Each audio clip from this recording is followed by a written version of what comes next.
Bonjour à tous, le pape François toujours hospitalisé, un nouvel évêque pour le diocèse de Saint-Dié et le soutien des évêques de France aux victimes de Beta-Haram. C'est aujourd'hui dans Cycle la sélection de l'Info catholique. L'hospitalisation du pape François est prolongée d'au moins une semaine par prudence. Ce vendredi en fin de journée, et pour la première fois depuis son admission à la polyclinique Gemelli, son équipe y a tenu une conférence de presse pour donner des nouvelles du Saint-Père. S'il respire de façon autonome, s'alimente et travaille, il n'est cependant pas hors de danger, a tenu à préciser son médecin. Plus tôt dans la semaine, une bronchite et une pneumonie bilatérale ont été diagnostiquées à François, lui permettant d'entamer un traitement adapté. Il est trop tôt pour savoir si ce traitement parvient à vaincre l'infection. Argentine, Belgique, États-Unis, France, du monde entier, des prières se sont élevées vers le Saint-Père, notamment depuis le diocèse de Rome, dont le cardinal vicaire Baldassare Reina a appelé mercredi à prier pour sa guérison. Même invitation depuis Jérusalem, où le cardinal Pierre Battista Pizzaballa confie François aux soins affectueux du Seigneur. Ce jeudi, le pape François a annoncé la nomination de Monseigneur François Gourdon comme évêque de Saint-Dié, un diocèse en attente de pasteur depuis la mort de Monseigneur Didier Berthet le 8 septembre 2023 des suites d'une longue maladie. Au micro de KTO, il décrit l'évêque comme un témoin de l'action du Christ. Jusqu'alors curé de la paroisse cathédrale Saint-Maurice Notre-Dame d'Angers, Monseigneur François Gourdon sera ordonné évêque le dimanche 22 mars en l'église Notre-Dame au Cierge d'Épinal dans les Vosges. Dans les Pyrénées-Atlantiques, l'établissement privé Notre-Dame de Beta-Haram est visé par une vaste enquête sur des violences physiques et sexuelles commises sur des élèves de cette institution qui dépend de la congrégation religieuse des Pères du Sacré-Cœur de Jésus de Beta-Haram. À ce jour, 132 plaintes ont été déposées pour des violences datant de 1957 à 2004 et dont les premiers signalements remontent à 1996. La création d'un groupe Facebook d'anciens élèves en octobre 2023 a permis la libération de la parole sur cette affaire. Face à ces révélations alarmantes, la Conférence des évêques de France a publié une déclaration jeudi pour apporter son soutien aux victimes. Les évêques français rappellent que ces violences sont en contradiction avec l'esprit de l'enseignement catholique et que de telles actions font honte à l'humanité. La veille, la commission indépendante sur l'inceste et les violences sexuelles faites aux enfants a demandé au gouvernement un audit de tous les dispositifs d'alerte existants dans les établissements scolaires et structures accueillant des enfants.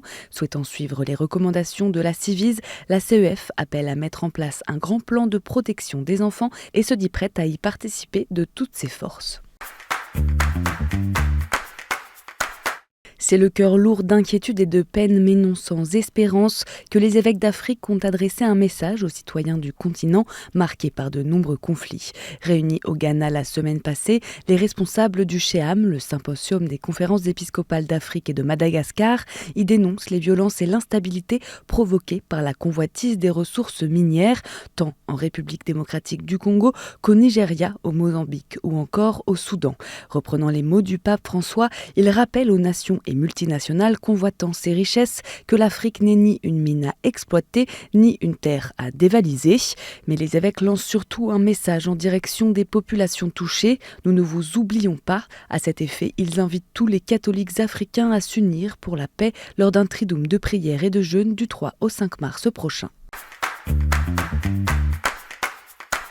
Ce jeudi 20 février, la cathédrale Notre-Dame de Paris était comble à l'occasion de la messe des Corses présidée par l'évêque d'Ajaccio, le cardinal François Bustillo.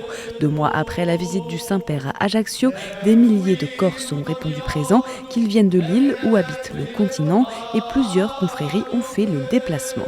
Au cours de la célébration, en polyphonie corse, le cardinal a insisté sur le besoin de bâtir la paix en Corse, invitant notamment à prier pour Chloé, étudiante tuée par balle la semaine précédente.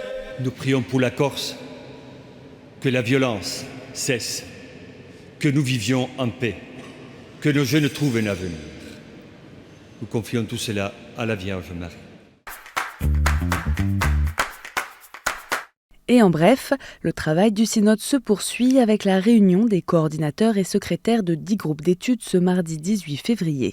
Relations entre églises catholiques orientales et latines, accès des femmes au diaconat, critères de sélection des candidats à l'épiscopat, annonce de l'évangile sur Internet. Ces groupes, constitués en mars 2024, travaillent sur des questions spécifiques sur la vie et la mission de l'Église dans une perspective synodale qui avait émergé lors de la première session du synode des évêques.